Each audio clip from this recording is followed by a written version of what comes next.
Aşağı inelim. Abi tamam aşağı inelim.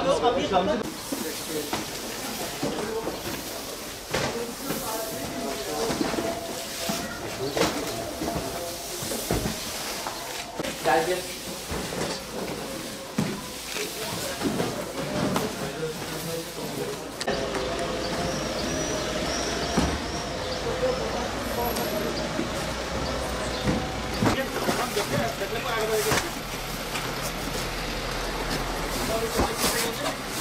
الشكل بقى حكايه السهل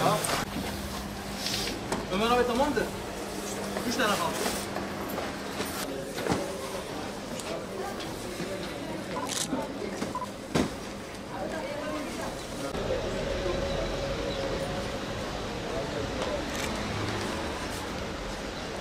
Gelmiyor. Ömer abi şöyle bir yere sorsan ya. Önce diğer abim benim yere al. Tamam. Ne getir? Bununki tamamdır. Evet, tamam abi. Abi Arabayı köşeye çek abi. sen arabanı çek abi. Son adımda Arabanı bir kenara al abi.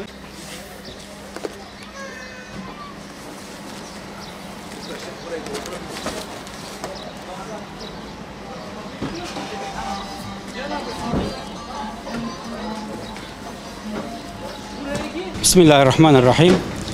2018 yılı Ramazan ayında başlatmış olduğumuz Gelin Yoksul ve Muhtaçlara Umut Olalım sloganıyla başlattığımız yardım çalışmalarımız tüm hızıyla Ramazan'ın başlanmasıyla şimdiye kadar devam etmekte ve an itibariyle de fakir, mağdur ve muhtaç ailelere binlerce aileye gıda koli dağıtımımız devam etmektedir.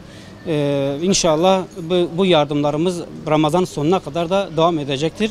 Bunlar malumunuz olduğu üzere bizde kayıtları bulunup gerçekten ihtiyaç sahibi olan ailelerdir. Bunlar tespitli ailelerdir. Bu vesileyle buradan da değerli Batman halkına seslenmek istiyorum. Gelin Peygamber Efendimiz Aleyhisselatü Vesselam'ın deyimiyle bir yarım hurma tanesiyle dahi olsa kendinizi ateşten koruyunuz. Yani sadaka veriniz anlamında ki hadis-i şerifine istinaden bütün Batman halkını bu yardım çalışmalarımıza destek olmalarını bekliyor ve onları davet ediyoruz. Ayrıca de bu malumunuz olduğu üzere bizim çalışmalarımız sadece bu Ramazan'a has olan çalışmalar değildir.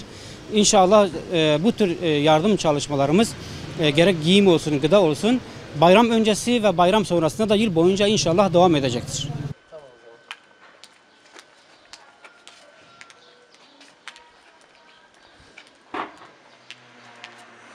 Ahmet.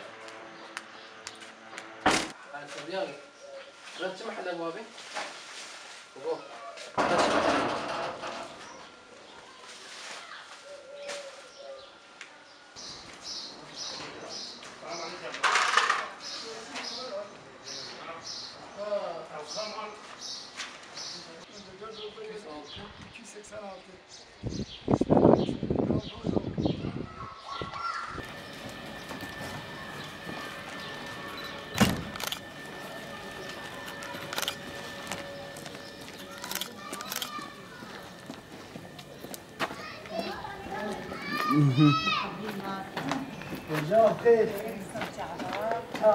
شكرا.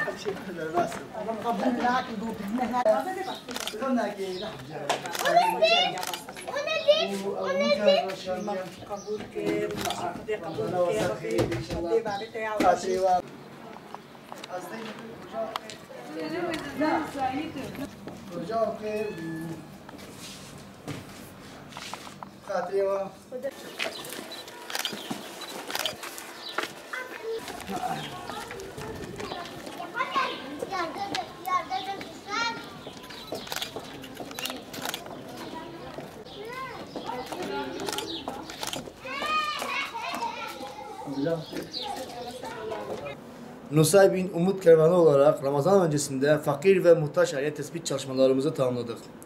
Fakir ve muhtaçlara hazırladığımız Ramazan kumanyalarını dağıtmaya başladık. Hedefimiz imkanlarımızın el verdiği kadar daha çok aileye ulaşmak ve bu ailelere Ramazan sevincini yaşatmak istiyoruz. Bu konuda tüm Nusaybin halkına çağrımız az çok demeyip ellerinden geldiği kadarıyla bizlere yardımcı olmalarını istiyoruz.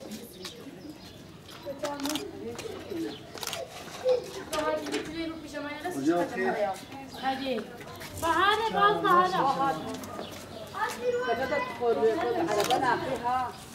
هذا وش تعمل وش تعمل عصمي شو عصمي olsun, hatırı var mı?